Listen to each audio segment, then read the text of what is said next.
ಏನು ಗುರು ಇದು ಟಾಕ್ಸಿಕ್. ಹಾ, ಈ ಥರ ಟಾಕ್ಸಿಕ್ ಸಿನಿಮಾ ನಾನು ಜೀವನದಾಗ ನೋಡಿಲ್ಲ. ಯಾವ ಥರ ಇದು ಟೀಸರ್ನ ಟೀಸರ್ ಬಿಟ್ಟಿದ್ದಾರೆ, ಓಪನ್ ಮಾಡಿ ನೋಡ್ತೀನಿ. ಅದು ಲುಕ್ ಏನು, ನಮ್ಮ ರಾಕಿಂಗ್ ಸ್ಟಾರ್ ಎಸ್ ಸೀಕ್ರೆಟ್ಸ್ ಇದು ಯಾವ ಥರ ಫೈಟಿಂಗ್ಸು ಬ್ಲಾಸ್ಟ್ ಮಾಡೋದು, ಈ ಥರ ಸಿನಿಮಾ ಯಾರಿಗೂ ಮಾಡೋಕ್ಕಾಗಲ್ಲ. ಅವ್ನು ನಮ್ಮ ರಾಕಿಂಗ್ ಸ್ಟಾರ್ ಎಸ್ ರೆಕಾರ್ಡ್ ಬ್ರೇಕ್ ಮಾಡೋಕ್ಕೂ ಯಾರಿಂದನೂ ಆಗಲ್ಲ. ಎಂಥ ಪ್ಯಾನ್ ಇಂಡಿಯಾ ಸಿನಿಮಾ ಬಂದರೂ ಮಾಡೋಕ್ಕಾಗಲ್ಲ. ಯಾವ ಥರ ಸಿನಿಮಾಪ್ಪ ಅಂದ್ರೆ ಮೈ ಎಲ್ಲ ನೋಡಿ ದಗ ದಗ ದಗ ರಗದ ಹಂಗೆ ಇದಾಗತ್ತೆ. ಕತ್ತಿ ಹಿಡ್ಕೊಂಡು ನಿಂತಿದ್ದರು. ಇದು ಏನದು ಈ ಥರ ಸಿನಿಮಾ ಇದು ಬಂತಂದ್ರೆ, ಸಿನಿಮಾ ಥಿಯೇಟ್ರ್ ಒಳಗೆ ಬಂತಂದ್ರೆ ಇದೇನು ಹೌಸ್ಫುಲ್ಲು.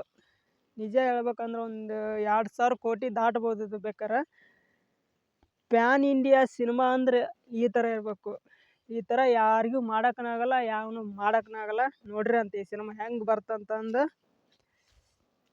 ಯಾರ್ಯಾರು ಈ ಸಿನಿಮಾ ನೋಡ್ತೀರಿ ಗೊತ್ತಿಲ್ಲ ನನಗೆ, ಆದರೆ ಈ ಟೀಸರ್ ನೋಡಿದಿರ ಅಂತ ನಾನು ಹೇಳಾಕತ್ತೀನಿ. ಟೀಸರ್ ಯಾರ್ಯಾರು ನೋಡಿದಿರಿ ಇದನ್ನು ಹೆಂಗೈತಪ್ಪ ಅಂತಂದು ನಂಗೆ ಕಮೆಂಟ್ನಾಗ ತಿಳಿಸ್ರಿ. ನಾನಂತರೂ ಟೀಸರ್ ನೋಡಿ ಪಿದಾನ ಆಗಿನಿ. ನಾನು ಇದನ್ನು ಆ ಲೆವೆಲಿಗೆ ಐತಿ ಸಿನಿಮಾ ಇದು. ಗೀತು ಮೋಹನ್ ದಾಸ್ನ ಟ್ಯಾಂಕ್ಸ್ ಹೇಳ್ತೀನಿ. ಯಾವ ಥರ ಸಿನಿಮಾ ಕಟ್ ಹೇಳಿದ್ರೆ ಗೊತ್ತಾ, ಯಾವ ಥರ ಅವ್ರಿಗೂ ಇನ್ನೂ ಒಂದು ಸಲ ಟ್ಯಾಂಕ್ ಹೇಳ್ತೀನಿ. ಆ ಥರ ಸಿನಿಮಾ ಮಾಡಿದ್ದಾರೆ ಅವರು. Thank you.